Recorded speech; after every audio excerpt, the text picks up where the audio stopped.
Have you ever started a big quilting project and found yourself losing steam halfway through? I've got some great tips to help you with that.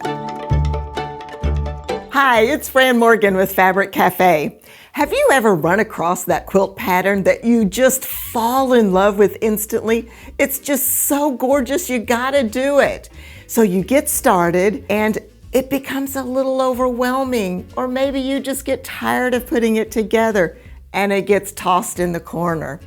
This happens so often with quilters that we even have a name for it. It's called a UFO. The bigger the project is, the more likely it is to happen. So today, I've got 5 tips to help you finish those UFOs and get through that sewing slump. Let's check out the first one. So our number 1 tip is to stay organized. This is such an important step and one of the ways to guarantee success right from the get-go. So one of the things that I do is I always label my pieces after I cut them. I think this is such an important step. I even do this whenever I think I'm going to complete it quickly, but this is one to not skip. So important. So what I've done here is I've just used an index card. Now you certainly can use a scrap of paper or anything, and just created a label of what the pattern name is, what fabric it is. In this case, we have F1, it is fabric 1, and this is going to be part of our strip assembly.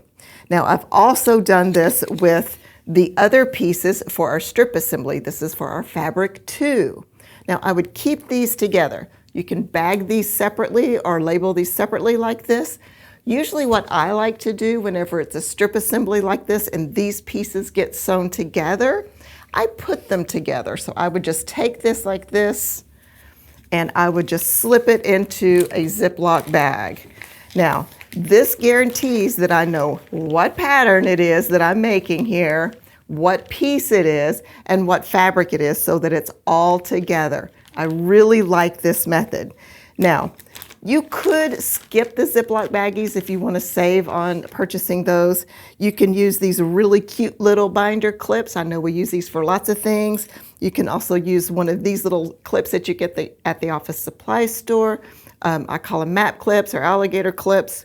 And just clip your labels onto your fabric pieces. And then this one would be very simple. We can just clip this on here.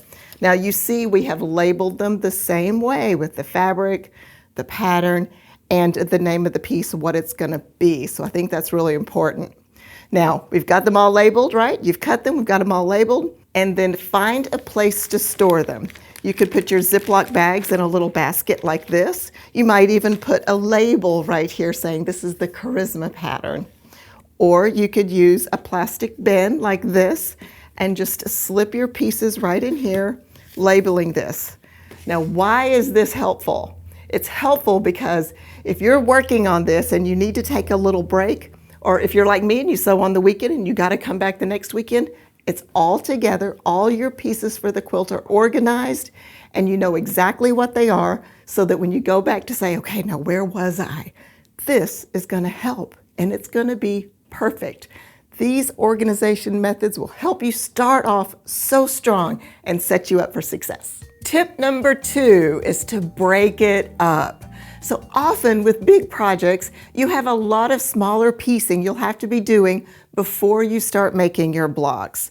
And often this can get really daunting and just a little bit monotonous. And that is what could cause a UFO. If I have 100 half square triangles to make in a quilt, I like to break up that 100 into piles of 10 or 20. That helps me in several ways. 1, I feel like I complete my goal, which is really awesome. 2, it gets me up so that I'll do 10 or 20, I'll get up and I'll cut, and then I'll press them, and it kind of mixes up the task a little bit, and I get to see those cute little half square triangles all finished up, which I love.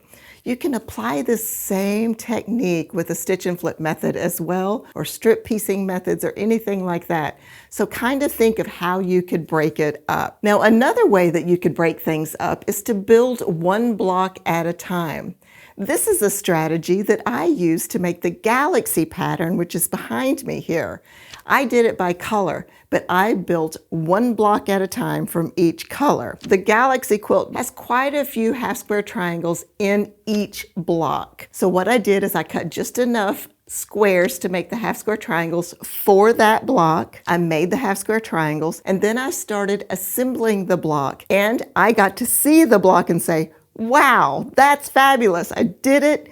And it looks amazing, and it kind of gives me a little motivation because each block had its own beauty, and I just loved it. This makes those big projects a lot more manageable and makes it less stressful since you're not trying to get so much done at one time. And it's so motivating to see your block finished and how pretty that one block is. Okay, we're at tip 3. Find entertaining ways to help with the repetitive task. Now, this may seem kind of strange, but let me explain what I mean. When you have a small task in quilting, like marking a bunch of HSTs so that you can sew them or even stitch and flip blocks, that's not something that takes a lot of concentration. What I do is I have a computer lap desk. Hey, a big book would work too. And I get all of my squares that I need to mark and get my pencil or my water-soluble marker, and I just sit down, watch a good show, and just mark away. I can still follow the movie and get all of those squares marked, which I love. Now, what's really great about this is then they're all done. You're ready to go to the sewing machine. So I find ways that I can make this easier and incorporate it into some of the other things that I'm doing in life. One of the other things I love is I love books on tape. Well, it's not called books on tape anymore, is it? It's called Audible, and I'll go on Audible and put a good book on and just mark away, Kitty sitting beside me. It really helps it go a lot faster. Seems a little silly, but really, really helps in the long run. Tip 4, set small, manageable goals for yourself. Don't try to tackle the whole project in one sitting. Those small goals that are easily attainable is how you're gonna get there. Tell yourself, today I'm going to make 2 blocks and that's all I'm going to do. That's one strategy of setting small goals for yourself. You always have the option to make more blocks if you kind of get on a roll, but go in and make at least 2. That would be an example of a great goal. Or maybe you're not in the block building mode yet. You're still making units and there's a whole lot of units. Well, you could do the same thing and say, I'm going to make 6 units today and just get those 6 units done in one sitting. So it's going to be a lot more manageable for your brain to kind of go through this. I was making the Aurora quilt from the fabulous 5-Yard Quilts book, and I had things in stacks and I broke it up so that I was just doing a little bit at a time. That's how I managed lots of half square triangles and getting those blocks done, just one stack at a time. That was my goal. Now, another way you could do this is set a timer for yourself. You could just say, okay, I'm going to sew for 30 minutes on this one particular project that I'm really working on that's a bigger project, and just see how far you get. Now, what's interesting is I kind of do this whenever I'm going to the gym in the morning. Sometimes I do not want to get up and go to the gym, but I tell myself, just get up and put your clothes on and drive there. And then once I get there, I'm like, hey, I'm going to work out. And then I have one of the best workouts ever. So quilting is the same way. You just kind of have to get started and get going on it, and you're going to get there. But don't be too hard on yourself. If you don't quite make your goals, it's okay. If you're planning on making 2 blocks, but you end up only making 1 because it took longer than you thought, it's okay. It's progress. The main thing is just to keep moving and not letting it get forgotten in the corner. Find what works best for you to be able to keep going. Progress is progress, no matter how small it might seem. So tip number 5 is to stay motivated. This is one of the hardest things to do when you're working on a long project. Sometimes I have found it helpful when working on big projects to take the blocks out from time to time and lay them out. I know that sometimes you don't want to do that. You're like, oh, that project, I don't even want to think about it right now. I don't want to see it. But bring it out. Look at all the progress you've already done. And it really helps because you see your handiwork and the beautiful fabrics that you've picked out. And it reminds you why you started that gorgeous quilt in the first place. And if you have a design wall, put finished blocks on your design wall. If you don't have finished blocks, put the finished units, or tack some of the gorgeous fabric up on your wall. All of those things are really going to help remind you of what your initial excitement and enthusiasm was and why you wanted to do this. I think that that is some of the most important things that we do as quilters. Keep that gorgeous handiwork in front of it, because you have talent. You're quilting and you're doing some amazing work. Don't let the project get stale by just putting it in the box and hiding it away. Keep them in your life so that you look at them all the time and keep that excitement about quilting. This will help you stay inspired and motivated. If you're looking for a little inspiration for your next project, we have some great 5-yard kits on our website, fabriccafe.com. This is one of them. We have the Prismatic Glow Kit in our Galaxy pattern. I love the purples in this, and I love the texture of the fabric. I think it really pops. That navy blue framing the blocks is just gorgeous. And guys, you see how gorgeous this looks? This is the same quilt as the one behind me, just done in a different colorway. So I love being able to personalize these quilts for the fabrics that you love. Now this is the Galaxy pattern. The kit name is Prismatic Glow from the book Fabulous 5-Yard Quilts. The next one here is our Salsa pattern.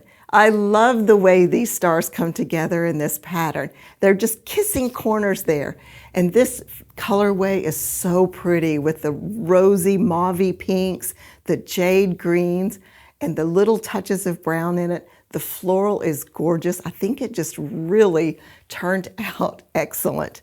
This one is called Parlor Lace. The pattern is Salsa, and it's from our new book, Step It Up with 5-Yard Quilts. Now the last one I want to share with you is our Aurora pattern. Wow, I love the way this one turned out. That alternate block with those half square triangles made into the flying geese style where they just kiss right in the center of the block is so cool. We've got a nice big block for focus fabric in 2 places, which is great. One is in that white, really pretty. The other is in that nice kind of jade green. And look at the stripe on the border and running through those blocks. Perfect placement for a stripe. And it's a beautiful green color. Absolutely love it. This kit is called Dahlias at Dusk. It is the Aurora pattern from the Fabulous 5-Yard Quilts book. Now, whether you're working on a 5-yard quilt or a Queen King quilt, or just something a little more complicated, these tips can help you keep them from becoming UFOs. If you would like to get even more inspiration for fun projects, then be sure to watch the video that pops up. Happy quilting!